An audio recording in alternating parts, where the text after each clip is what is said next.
রাত বাজে 10টা, একটু পায়েস খাইতে মন চাইলো, এই কারণে এই যে একদম খাঁটি খেজুরের গুড় দিয়ে পোলাওর চাল দিয়ে একটু পায়েস রান্না করলাম। কিন্তু খাঁটি খেজুরের গুড় হলে কী হবে দেখেন, যে একটু একটু ফেটে যাচ্ছে, কারণ একদম পুরা ওরকমের হয় নাই। কার কার এরকম খেজুরের গুড়ের পায়েস পছন্দ? আমার তো ভীষণ পছন্দ, খেতে ইচ্ছে করছে, সর্বোপরি কথা খেতে ইচ্ছে করছে, তাই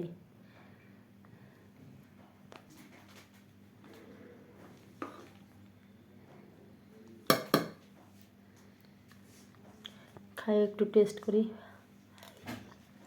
বিসমিল্লাহ। আসলে অনেক স্বাদ, যেমন ভেবেছিলাম ওরকমেরই।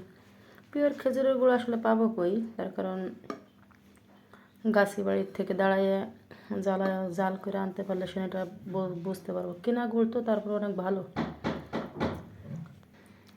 ভালো থাকবেন আপনারা সবাই। আল্লাহ হাফেজ, শুভরাত্রি সবাইকে।